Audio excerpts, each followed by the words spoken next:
Bharatiya Janata party को 36 तोपों की सलामी। क्या पार्टी है यार ये। क्या आप जानते हैं कि कोलकाता में प्रशांत किशोर की आईपैक, उसके दफ्तरों पर रेड मारा गया है। आज प्रवर्तन निदेशालय ने कोयला घोटाले को लेकर कई जगहों पर रेड मारी, जिसमें एक दफ्तर था प्रशांत किशोर का आईपैक। वो आईपैक जिसके प्रमुख इस वक्त प्रतीक जैन है, वो आईपैक जो ममता बनर्जी की चुनावी रणनीति तय करता है या कम से कम उसमें मदद करता है। वो आईपैक जिसके पास इस वक्त ममता बनर्जी की तृणमूल कांग्रेस की चुनावी रणनीति से जुड़ी जानकारी है, वहां पर रेड मारी गई। अब तक क्या हो रहा था दोस्तों, चुनावों से ठीक पहले विपक्ष के नेताओं पर रेड मारा जाता था, उन्हें जेल में डाल दिया जाता था। अरविंद केजरीवाल, मनीष सिसोदिया, हेमंत सोरेन, इन तमाम लोगों को जेल में डाला गया। उसके साथ साथ क्या होता था, जो बिजनेस हाउसेस विपक्ष को सपोर्ट कर रहे होते थे, उन पर भी रेड मारा जाता था। अब क्या कर रहे हैं ये लोग, जो संस्थाएं विपक्ष की पार्टियों की चुनावी रणनीति तय कर रही हैं या उसमें मदद कर रही हैं, उस पर रेड मारी जा रही है। मैं आपको बतलाना चाहता हूं दोस्तों, Indian political action committee IUPAC, इसकी शुरुआत की थी प्रशांत किशोर ने। हालांकि इस वक्त दस्तावेजों में प्रशांत किशोर ने आईपैक से दूरी बना ली है। इस वक्त उनके सर्वे सर्वा हैं प्रतीक जैन। आज ईडी ने उसके दफ्तर पर रेड मारी और वहां पर जबरदस्त ड्रामा हुआ। ममता बनर्जी घुसती हैं और वहां से कुछ दस्तावेज ले आती हैं और फिर वो पत्रकारों से कहती हैं, इस देश का गृह मंत्री एक नॉटी गृह मंत्री है, शैतान गृह मंत्री है, नाकारा गृह मंत्री है। उन्होंने यह तक कहा, अगर यही काम मैं भाजपा के दफ्तर के साथ करूंगी तो उन्हें कैसा लगेगा। वाकई दोस्तों, तमाम हदें पार हो गई हैं। अब आप उन संस्थाओं पर भी रेड मार रहे हैं जो विपक्ष के नेताओं की रणनीति बनाते हैं। ममता बनर्जी जाहिर सी बात है नाराज हैं। भारतीय जनता पार्टी कह रही है कि उन्होंने अदालत की अवमानना की है, जहां रेड पड़ रही थी वहां घुसकर और वहां से फाइल बाहर लाकर। ईडी ने भी इस पर सख्त रवैया अपनाया है। मगर सबसे पहले दोस्तों, अपने चिर परिचित अंदाज में ममता बनर्जी बाहर आती हैं और कहती हैं कि अमित शाह, आप देश को सुरक्षित नहीं रख पा रहे हो और अब आप आईपैक के दफ्तर में आके रेड मार रहे हो, जहां मेरी पॉलिटिकल पार्टी से जुड़ी अहम जानकारियां हैं। आपको शर्म नहीं आती? देखिए ममता बनर्जी अपने चिर परिचित अंदाज में किस तरह से सीधा प्रहार कर रही हैं अमित शाह पर। Is it the duty of the ED and Amit Shah, the nasty home minister, the naughty home minister, who cannot protect the country, and is taking away all my party documents? If I raid the BJP party office, what will be? What will be the result? They didn't have any guards. One side the SIR case, they're deleting all the names of the Bengal people. More than 2 crore people, 1.5 crore people are being called, 54 lakhs are being deleted without any asking their details. They are using WhatsApp only. And because of election, they are collecting all my information of my party.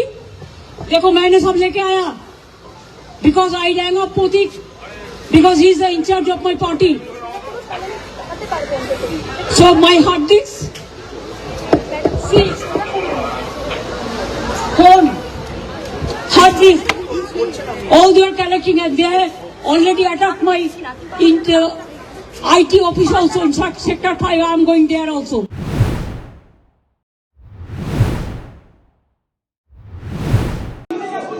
चुनाव का strategy पूरा छीन के लिया, एक crime है।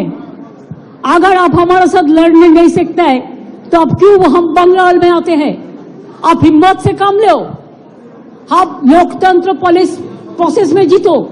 आप agency लगा के हमारा पेपर लूट करते हैं, करते लूट बोलते झूठ, हमारा पेपर लूट करते हैं, हमारा स्ट्रैटेजी लूट करते हैं, हमारा डेटा लूट करते हैं, हमारा वोटर लूट करते हैं।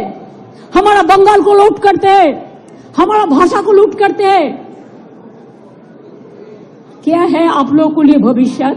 इससे और भी खराब होगा। जितना भी सीट आपको मिलना चाहिए था, इससे तो अब जीरो में आ जाएगा।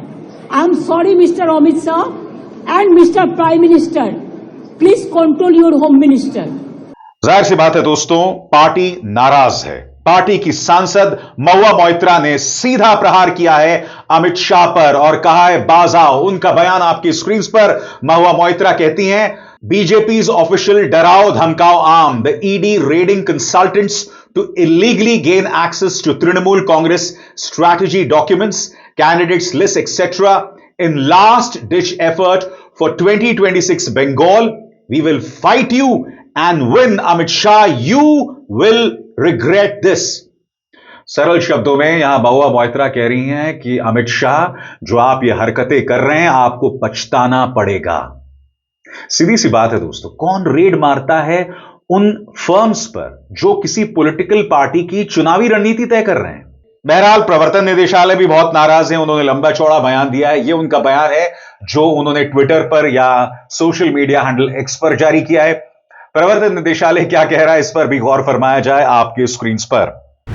पश्चिम बंगाल की मुख्यमंत्री ममता बनर्जी द्वारा कोलकाता में आईपैक दफ्तर पर हुई ईडी की छापेमारी को लेकर दिए गए बयान पर ईडी ने कहा कि यह कार्रवाई सबूतों के आधार पर की जा रही है और इसका मकसद किसी भी राजनीतिक दल या व्यवस्था को निशाना बनाना नहीं है। ईडी के मुताबिक फिलहाल 10 जगहों पर तलाशी जारी है, जिसमें 6 पश्चिम बंगाल में, 4 दिल्ली में। यह मामला अवैध कोयला तस्करी से जुड़ा हुआ है। तलाशी उन ठिकानों पर ली जा रही है जो इस मामले में नकद पैसों की उगाही, हवाला ट्रांसफर जैसी गतिविधियों से जुड़े बताए जा रहे हैं। ईडी ने साफ किया कि किसी भी पार्टी दफ्तर पर छापा नहीं मारा गया, ना ही इस कार्रवाई का किसी चुनाव से कोई लेना देना है। यह मनी लॉन्ड्रिंग के खिलाफ चल रही नियमित कार्रवाई का हिस्सा है और पूरी प्रक्रिया तय कानूनी नियमों के तहत की जा रही है। ईडी ने यह भी आरोप लगाया कि कुछ लोग, जिसमें संवैधानिक पद पर बैठे व्यक्ति भी शामिल हैं, 10 में से 2 जगहों पर पहुंचे और अपने पद का दुरुपयोग करते हुए अवैध तरीके से दखल दिया, साथ ही वहां से दस्तावेज भी उठाकर ले गए। जाहिर सी बात है दोस्तों, ईडी जिक्र कर रहे हैं ममता बनर्जी का, जो यहां पर दिखाई दे रही हैं, वो बेतहाशा नाराज हैं। मगर मैं आपसे एक सवाल पूछना चाहता हूं, आईपैक पर रेड क्यों? अवैध कोयला खनन घोटाला को लेकर आईपैक पर, प्रशांत किशोर की आईपैक पर। इसलिए विपक्ष लगातार कह रहा है कि ईडी जो है वो भारतीय जनता पार्टी की प्रवक्ता के तौर पर काम कर रही है। मगर आप ईडी पर क्या आरोप लगाएंगे? चुनाव आयोग कम है। एसआईआर को लेकर, यानी स्पेशल इंटेंसिव रिवीजन को लेकर क्या ड्रामा चल रहा है पश्चिम बंगाल में, क्या आपको बतलाने की जरूरत नहीं है? जो नोबेल पुरस्कार विजेता अमर्त्य सेन के साथ हुआ, मोहम्मद शमी के साथ हुआ, या फिर संजीव भट्टाचार्य जो कारगिल के वॉर हीरो थे, उन्हें लाइन में लगना पड़ा उन लाखों लोगों में। और यही नाराजगी ममता बनर्जी में भी दिखाई दी। बहरहाल भारतीय जनता पार्टी की तरफ से मुख्यमंत्री पद के दावेदार शुवेंदु अधिकारी सामने आए हैं और उन्होंने कहा है कि ममता बनर्जी ने ईडी की रेड्स में दखल डालने का काम किया। सुना जाए।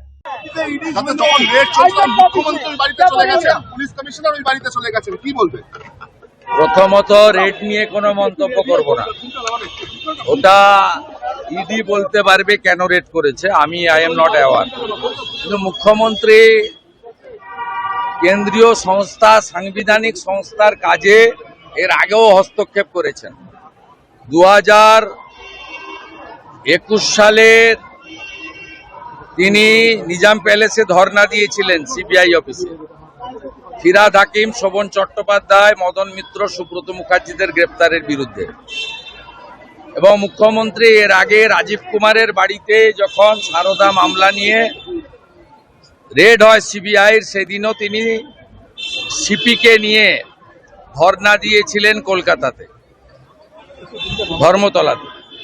স্বাভাবিকভাবে মুখ্যমন্ত্রীর এই ধরনের কাজ সাংবিধানিক প্রতিষ্ঠানের সরাসরি কাজে হস্তক্ষেপ এবং তদন্তে বাধা দান।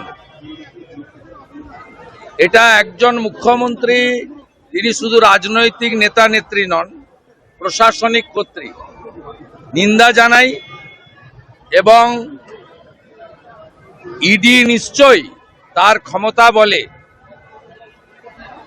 তাদের মুখ্যমন্ত্রীর বিরুদ্ধেও ব্যবস্থা নেওয়া উচিত বলে আমার মনে হয়েছে। সেই ব্যবস্থা তারা আইনের মধ্যে থেকে নেবেন। और बात वहां नहीं रुकती। भारतीय जनता पार्टी यह भी कह रही है कि ये अदालत की अवमानना है और इसको लेकर ममता पर कार्रवाई होनी चाहिए। पार्टी के नेता राहुल सिन्हा क्या कह रहे हैं, सुनिए। ये कोल स्कैम के लिए अदालत का निर्देश पर ईडी ने आईपैक का जो डायरेक्टर उनका घर में छापा मारा और उसमें मुख्यमंत्री पहुंच गए। इतना सारे मंत्री लीडर का घर पे एजेंसी ने छप्पा मारा, उनको गिरफ्तार किया, मुख्यमंत्री नहीं पहुंचे कारण उनको मालूम है उसमें वो फंसेगा, उसका जेल होगा। इसमें पहुंच गया, इसीलिए इसमें कलीघाट भी फंस जाएगा। और उसी जगह में घुस के कोई फाइल चोरी करके ले जाना, पार्टी का नाम करके कोई फाइल को लेके जाना, ये अपराध है।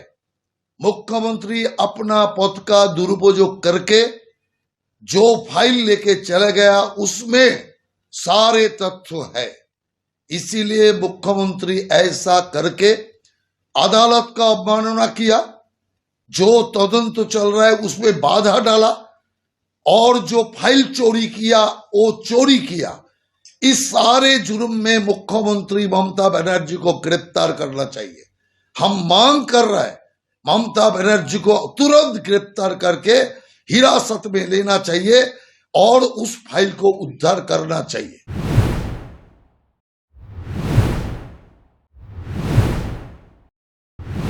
मैंने जो सुना उसका फॉरेंसिक टीम आया था, उन्होंने ट्रांसफर कुछ किया, लेकिन क्या वो बोलता है अभी जो है ये बोलता है नहीं हम नहीं किया, लेकिन हम देखता है हमारा हार्ड डिस्क ले लिया, हमारा फाइनेंशियल पेपर ले लिया, हमारा पॉलिटिकल पेपर ले लिया। फाइनेंशियल पेपर हमारा जो पॉलिटिकली रिलेटेड है ये हम इनकम टैक्स में सबमिट करते हैं। This the political system. हमारा बैंक अकाउंट है, सब कुछ है। इसका बाद में भी बीजेपी इतना बड़ा डाकू है जिसका पास एक भी पैसा नहीं था, अभी हजारों हजारों लाखों करोड़ का संपत्ति हुआ है। एक आदमी को तो सीबीआई ने नहीं पकड़ा, ईडी नहीं पकड़ा। बंगाल में तो इसको इतना गद्दार है, जो बड़ा बड़ा डाकत है, एक का खिलाफ में कोई सीबीआई नहीं हुआ। इवन जो शांतनु ठाकुर है, जो कलकत्ता में एक आदमी पकड़ गया है कोई केस पे, उन्होंने तो उसका नाम लिया, उसका बाद में भी ईडी ने नहीं पकड़ाया कि वो बीजेपी करता है। गद्दार का खिलाफ में कितना केस है, इसका बहुत सारे नेता है जिसको हम नाम बता सकती हूँ, लेकिन हम काटिसी मेंटेन करते हैं।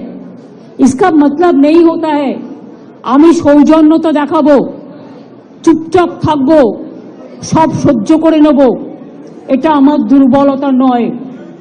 We are gentle, we are sober, we are cultural people. Bengal is the capital culture of India.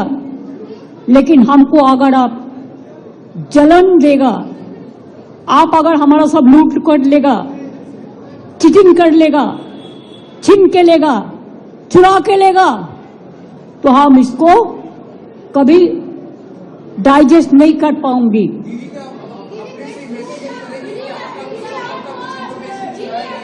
पूरा इंफॉर्मेशन चुरा गया।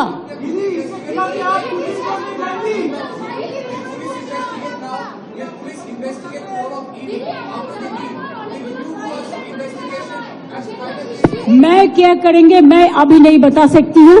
Late me find out all the details and then I will let you know. देखो एक करके बोलो ना, हम तो रिप्लाई देते हैं, हम तो अमित शाह मोदी नहीं है कि हम रिप्लाई नहीं देंगे। आपको रिप्लाई हम देंगे, लेकिन आप एक एक करके पूछो। मैं आपसे पूछना चाहता हूं, क्या इस तरह से भारतीय जनता पार्टी 2/3 बहुमत हासिल करना चाहती, जिसका जिक्र अमित शाह कुछ दिनों पहले कर रहे थे? बताइए।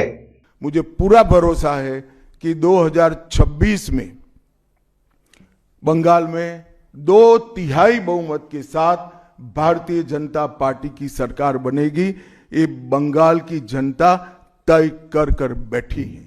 कांग्रेस की प्रतिक्रिया भी आई। अधीर रंजन चौधरी कह रहे हैं कि जब कांग्रेस पर रेड पड़ती है तब ममता चुप रहती हैं। अब ऐसा लग रहा है कि अधीर रंजन चौधरी कहीं ना कहीं इन रेड्स का समर्थन कर रहे हैं। और आप जानते हैं दिक्कत क्या है, जब तक विपक्ष में एका नहीं होगा ना, कुछ नहीं होने वाला। हालांकि भारतीय जनता पार्टी इतनी ढीठ है, उस पर कोई फर्क नहीं पड़ने वाला है। मगर आपने देखा होगा, जब आम आदमी पार्टी पर रेड पड़ती है तो कांग्रेस कुछ नहीं कहती, कांग्रेस पर रेड पड़ती है तो आम आदमी पार्टी कुछ नहीं कहती। अब यही पश्चिम बंगाल में हो रहा है। कांग्रेस जश्न मनाती है जब ममता बनर्जी मुश्किल में होती हैं, और टीएमसी जश्न मनाती है जब कांग्रेस की हालत पतली होती है। सुनिए क्या कह रहे हैं अधीर रंजन चौधरी। तो ममता बनर्जी चुने हुए लोगों के लिए दौड़ते हैं। ये ईडी सीबीआई इनके खिलाफ सबसे ज्यादा शिकायत हम लोग लगाते हैं। जब कांग्रेस पार्टी के खिलाफ और दूसरी जगह जब ईडी सीबीआई की बेजा इस्तेमाल हो रही है तो ममता बनर्जी चुप्पी साधी रहते। अब ध्यान से जरा देख लियो, चुप्पी साधी रहते। जब उनकी घर में एक उनकी लगे कि इसके ऊपर हमला होते हुए मुझे कोई हानि पहुंचाएगी, तब वो दौड़ के निकाले आए। तो मुझे कहने का मतलब यह है कि एक मुख्यमंत्री को यह शोभा नहीं देते, चाहे किसी के उनके जितने करीबी हो। अगर ईडी सीबीआई कुछ करते हैं तो कानूनी लड़ाई, कानूनी जंग छेड़िए। आप तो खुद एसआईआर के चलते सुप्रीम कोर्ट आ रहे हैं, तो ये ईडी सीबीआई और आईपैक के ऊपर जो हमला हुई उसके लिए भी हाई कोर्ट सुप्रीम कोर्ट पहुंच जाइए, एक साथ दोनों केस ले लीजिए। आपकी तिलस्मी बखूबी मालूम है, तिलस्मी दिखा के सबसे बचा लो खुद को और सारे आईपैक को बचा लो। मैं फिर आपसे पूछना चाहता हूं, और यह सवाल अमित शाह से है। देश की जनता देख रही है कि किस तरह से जांच एजेंसियों का दुरुपयोग हो रहा है, बार बार हो रहा है, पैसे की अथाह बर्बादी। और मैं ये तमाम बातें दावे के साथ इसलिए कह रहा हूं क्योंकि मैं खुद भुक्तभोगी हूं। मैंने इनकम टैक्स का सामना किया है, दिल्ली पुलिस का सामना किया है और ईडी का सामना किया है। ईडी ने उस केस में मुझसे पूछताछ की है जिस पर पहले वो पूछताछ कर चुके थे, 4 साल बाद फिर से। क्यों? क्योंकि आपको उन लोगों पर निशाना साधना है जो आपसे कठिन सवाल करते हैं, जो आपको असहज करते हैं। क्योंकि सवालों का सामना करने की आदत तो रही नहीं, वो आपके नेताओं में दिखाई देती है। अमित शाह से कभी कोई सवाल कर ले तो किस कदर बौखलाते हैं सब जानते हैं। पश्चिम बंगाल में हमने देखा था, सवाल पूछा गया था घुसपैठियों पर, जवाब वो दे रहे थे भाभी जी पर। सुनिए जो सवाल आपने किया है उस पे प्रतिक्रिया ये मिलती है कि बीएसएफ तो केंद्र के अधीन है। आखिर ये विरोधाभास तुम कहां भाभी जी को याद करते थे? तुम कहां भाभी जी को याद करते थे? तुम कहां भाभी जी को याद करते थे? मैंने पहले ही जवाब दे दिया। सवाल पूछा गया था 75 साल और मार्गदर्शक मंडल पर, और जवाब किस तरह से दिया खुद सुनिए। 2014 के बाद आप जब पार्टी और एडमिनिस्ट्रेशन में बहुत सारे संस्कार लाए, 75 साल के बाद कोई भी लीडर या फिर मंत्री हो उसको मार्गदर्शक के भूमिका में जाना पड़ता है। तो आपको क्या लगता है अभी हाईएस्ट लेवल पे जो भी है पार्टी या फिर एडमिनिस्ट्रेशन में, वो 75 साल हो गया, उसको अपने आप वानप्रस्थ में जाना चाहिए? चलिए मैं बुलाकर आपको बताऊंगा। तुम बंगाल की चिंता करो भैया, मेरी पार्टी की क्यों चिंता कर रहे हो? और फिर अमित शाह क्या कहते हैं, हम 2/3 बहुमत हासिल करेंगे। आईपैक के दफ्तर पर रेड मार के 2/3 बहुमत हासिल किया जाएगा? यह सवाल बहुत वाजिब है। हकीकत यह दोस्तों, आजाद भारत के इतिहास में ऐसा नहीं है कि 11 साल पहले जांच एजेंसीज का इस्तेमाल विपक्ष के खिलाफ नहीं होता था, मगर जिस तरह से इनकम टैक्स प्रवर्तन निदेशालय को भाजपा सरकार ने क्रिमिनलाइज किया है, उसका अपराधीकरण किया है विपक्ष के खिलाफ, वो अप्रत्याशित है, अप्रत्याशित है। तमाम हदों को पार किया जा रहा है, which is undoubtedly shameful. Abhisar Sharma को दीजिए इजाजत। नमस्कार।